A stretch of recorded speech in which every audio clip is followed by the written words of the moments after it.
کہ یہاں قوالی اس قدر زور و شور سے ہوتی ہے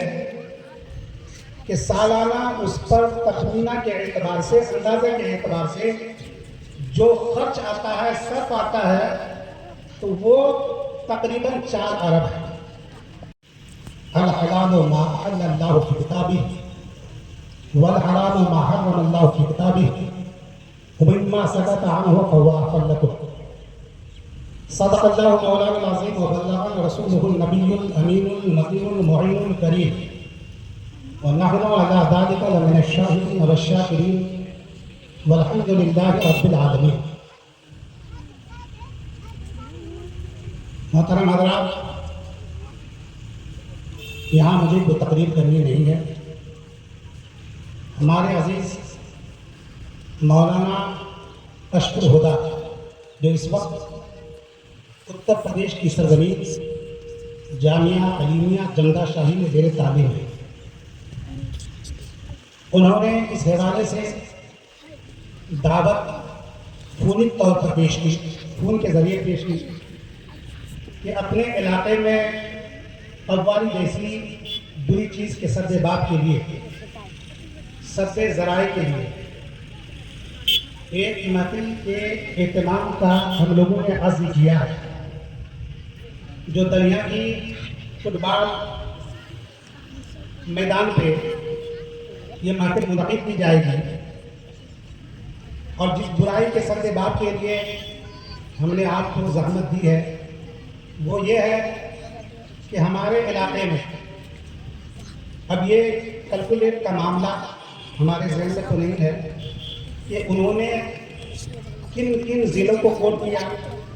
پورے سیمانچل کو کوٹ کیا تھا یا پورے کٹیہار کو یا اعظم نگر بلاک کو انہوں نے کوٹ کر کے یہ بتایا تھا کہ یہاں قوالی اس قدر زور و شور سے ہوتی ہے کہ سالانہ اس پر تخمینہ کے اعتبار سے، اندازے کے اعتبار سے جو خرچ آتا ہے، صرف آتا ہے، تو وہ تقریباً 4 ارب ہے۔ دیکھیے، کسی تعلق سے رقم کا خرچ ہو جانا، چاہے وہ رقم زیادہ ہو یا وہ رقم کم ہو، یہ کوئی اہم بات نہیں ہے، نہ یہ ایسی بات ہے کہ اس پر کام دھرنے کی ضرورت ہے، سمجھنے بوجھنے کی ضرورت ہے، بلکہ اگر وہ چیز جس پر کم خرچ ہو، کم صرف آئے، اگر وہ ناجائز و حرام ہے، اللہ و رسول کے فرمودات کے خلاف ہے، تو ہماری کم رقم خرچ کرنا بھی ہمارے لیے باعث ابال ہے۔ یہ ہمارے لیے ایک ایسا گناہ ہے جس گناہ کے لیے ہمیں خاری کا عذاب ہوگا، ذلت کا عذاب ہوگا، ہم دنیا میں بھی ذلیل و خوار ہوں گے اور اخروی اعتبار سے بھی ذلیل و خوار ہوں گے۔ اور اگر کوئی ایسی چیز ہے کہ جو بری ہے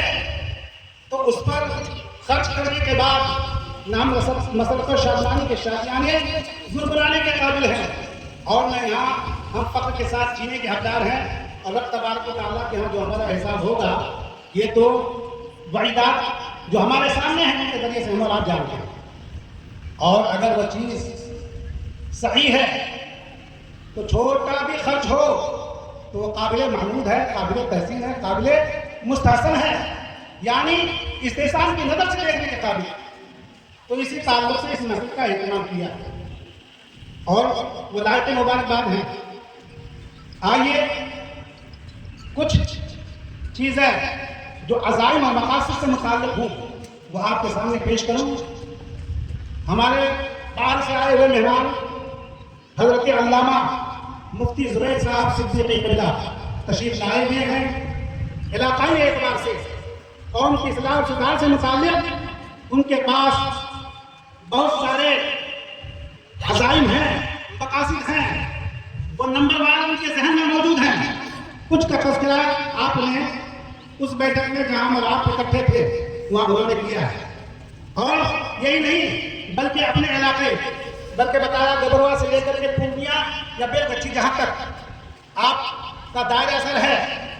آپ کا اثر جہاں تک پڑنا ہے پڑتا ہے، وہاں آپ نے قوالی کا بھی سب سے بات کیا ہے، قوال کا بھی خاتمہ کیا ہے، قوالی کا بھی خاتمہ کیا ہے، اور ان لوگوں کی ذہن سازی کی ہے جو لوگ اپنے ذوق فاصل میں تھے کہ قوالی کرانا ہی ہماری زندگی کی معراج ہے، وہ بھی ختم ہوا۔ اور یہی نہیں بلکہ اور سماجی کام جو اصلاح پذیر تھے ان میں آپ نے اپنا فریضہ پیش کیا، جس کی وجہ سے وہاں لوگوں میں ایک ایسی سدھار آئی ہوئی ہے جس سے قوم نہال اور خوشحال ہو رہی ہے۔ محترم حضرات، آئیے سب سے پہلے میں اللہ کے رسول کی بارگاہ میں اپنی عقیدت کا نذرانہ حضور کے اس فرمان ہی کی روشنی میں کہ اِنَّا أَوْلَى النَّاسِ بِي يَوْمَ الْقِيَامَةِ أَكْثَرُهُمْ عَلَيَّ صَلَاةً، بے شک قیامت کے دن سب سے زیادہ میرے نزدیک وہ شخص ہوگا جو کثرت اور زیادتی کے ساتھ مجھ پر درود پاک پڑھتا ہوگا۔ اور اللہ کے رسول صلی اللہ علیہ وسلم نے دوسری جگہ ارشاد فرمایا، آپ نے ارشاد فرمایا الدعاء محجوب عن اللہ حتی یصلی علی النبی صلی اللہ علیہ وسلم، دعا اس وقت تک قبولیت کا پروانہ حاصل نہیں کرتی، قبولیت کی سند حاصل نہیں کرتی جب تک حضور پاک پر درود پاک نہ پڑھ لیا جائے۔ اس لیے آئیے قبولیت دعا کا موقع ہے اور یہ ابتدائی تحریک کی محفل ہے، اس محفل میں اپنے دعا کی قبولیت کے لیے اپنے نبی کی بارگاہ میں ایک مرتبہ درود پاک کا ورد الفت و محبت اور محبت کے ساتھ، عقیدت کے ساتھ، مودت کے ساتھ پیش فرمائیں اور جھوم جھوم کر اللہم صلی علی سیدنا و مولانا محمد معدن الجود والکرم منبع العلم والحلم والحکم وآلہ وبارک وسلم صلاۃ و سلام علیک یا رسول اللہ یا حبیب اللہ یا نبی اللہ۔ محترم حضرات، میں نے جس آیت کریمہ کی تلاوت سے اپنے آپ کو مشرف کیا ہے، رب تبارک و تعالیٰ فرماتا ہے وَمِنَ النَّاسِ مَن يَشْتَرِي لَهْوَ الْحَدِيثِ لِيُضِلَّ عَن سَبِيلِ اللَّهِ بِغَيْرِ عِلْمٍ، جس کا مفہوم مطلب یہ ہوتا ہے کہ لوگوں میں سے کچھ ایسے ہیں جو لفظ کی باتیں خریدتے ہیں، نفع کی چیزیں خریدتے ہیں۔